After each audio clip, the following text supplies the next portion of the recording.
Bienvenidos a su podcast, Sociología del Deporte en la Universidad Santo Tomás. El tema de hoy será la modernización en la práctica de baloncesto y patinaje en cuarentena, esto con apoyo y ayuda familiar.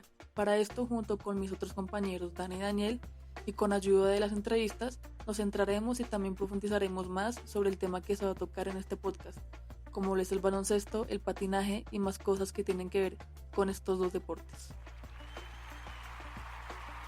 Hola, mi nombre es Dana y hoy les presentaremos unos cortos resúmenes de la historia del patinaje y baloncesto. Claro que sí, Dana, y siguiendo con tu idea, seguiremos hablando de este proyecto en el cual encontremos la relación con el tema del trabajo del baloncesto y patinaje, con lo que tiene que ver y concierne a su entreno en tiempos de cuarentena, con ayuda y apoyo familiar. Yo, Gabriela, junto con Dani y Daniel, realizamos una serie de entrevistas que se les hizo a ciertos deportistas, los cuales nos cuentan cómo fue seguir con su entrenamiento, pero desde casa, y también nos cuentan cómo fue esta nueva adaptación a un nuevo medio para poder hacer sus respectivos entrenamientos sin bajar su rendimiento.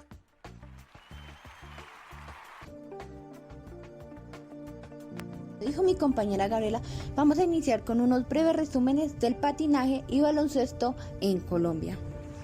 En Colombia el patinaje inició en el centro de Bogotá a mediados de los años 30 y 40, siendo un deporte exclusivo de la alta sociedad.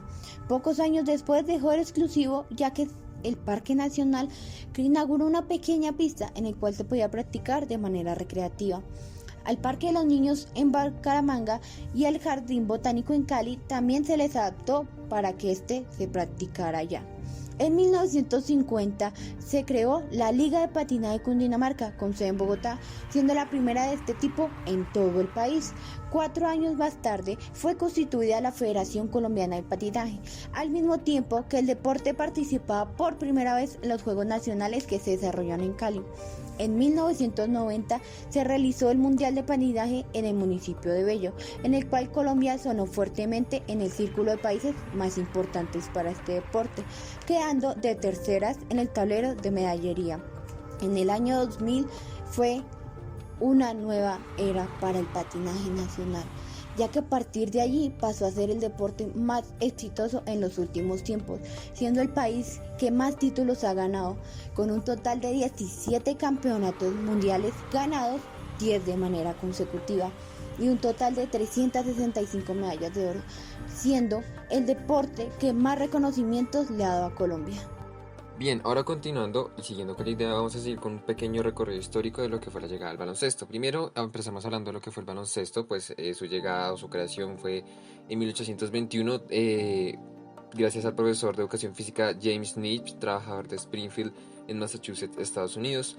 La idea nació a partir de que el director de la universidad le pidió crear un deporte en el cual sus atletas universitarios pudieran practicar dentro del gimnasio durante la época de invierno para prevenir enfermedades y lesiones pues causantes de esta etapa del año. Ya en lo que fue la llegada del baloncesto a Colombia, no hay un documento verídico, no hay documentos verídicos que nos digan exactamente cuál fue la razón, el motivo o en qué año exacto fue el que llegó.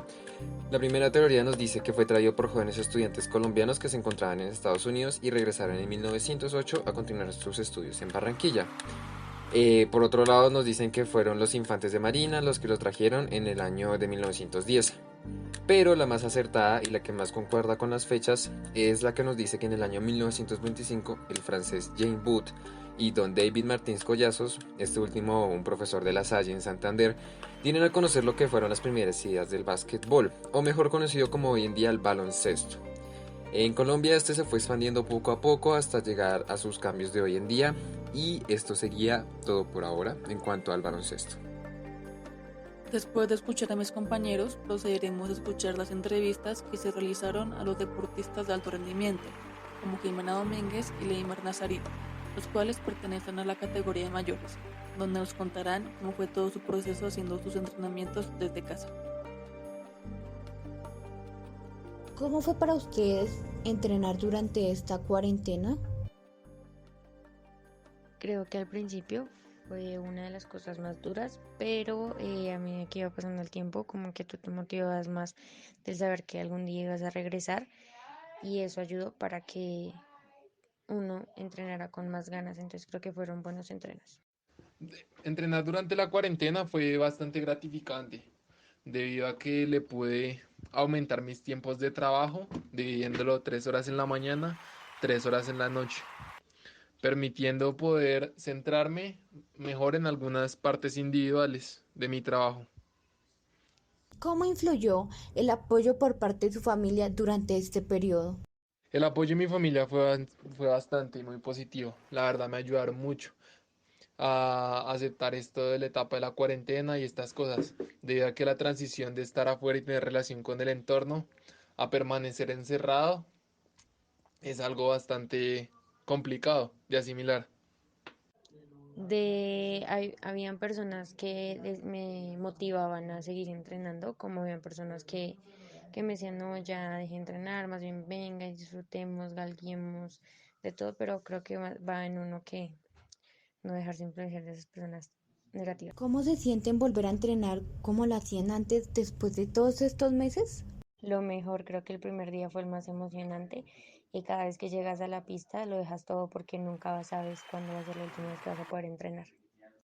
El poder volver a entrenar en las canchas se siente bastante bien. O sea, de verdad me alegra bastante, pues ya que todo lo que entrené en esta cuarentena lo podré aplicar para así ser un mejor deportista. Después de haber escuchado las entrevistas que le hicimos a nuestros queridos invitados que nos ayudaron para la elaboración de este podcast en el proyecto, nos dimos cuenta que en sí estos deportes, tanto el patinaje y el baloncesto, necesitan de acompañamiento familiar, además de que durante este proceso compartes algunos ejercicios con los mismos de tu familia. Muchas gracias por escuchar este podcast. Esperamos que les haya gustado y se hayan informado mucho más de cómo son los entrenamientos de deportistas de alto rendimiento desde casa. Nos vemos en la siguiente edición y hasta luego.